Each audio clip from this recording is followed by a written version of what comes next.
বড় ভুল করলো ভারত, কেন এমন মন্তব্য করলেন পাকিস্তানের সাবেক ক্রিকেটার বাসিত আলী। প্রথম টেস্টের দ্বিতীয় ইনিংসে রোহিত শর্মার হুট করে ডিক্লেয়ার দেওয়ার মন্তব্য কিছুতেই মানতে পারছে না বাসিত আলী।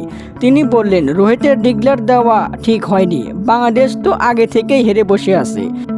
রাহুলকে ফর্মে ফেরার সুযোগ দেওয়া উচিত ছিল শর্মার। রাহুল যদি 70-80 রান করতে পারত, সেটা ভারতেরই উপকারে আসতো। যে পজিশনে রাহুল ব্যাট করতে নামে অস্ট্রেলিয়ার বিপক্ষে, সেটাই গুরুত্বপূর্ণ হবে। বাংলাদেশের পরে অস্ট্রেলিয়ার বিপক্ষে 5 ম্যাচে টেস্ট খেলবে ভারত। এমনকি লর্ডসের ফাইনালেও অস্ট্রেলিয়ার মুখোমুখি হতে হবে ভারতেরই। প্রথম ইনিংসে রাহুল করেছেন 52 বলে 16 রান। পরে ইনিংসে বড় স্কোর করার সুযোগ ছিল, তার আগে ইনিংস সমাপ্ত ঘোষণা দেয় রোহিত শর্মা। শুধু রাহুল নয়, ঋষভ প্যান্থেরও প্রশংসা করলেন প্রাক্তন এই পাক ক্রিকেটার।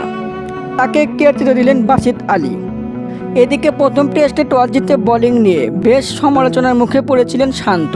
এমনকি টসে জিতে বোলিং নেওয়ায় বড় হারের কারণ এটাই মনে করছে অনেকে। ভারতের বিপক্ষে দ্বিতীয় টেস্টে কানপুরে টসে জিতলে ব্যাট করার সিদ্ধান্ত নিতে পারে শান্ত। বিডি নিউজ, হৃদয় হাসান।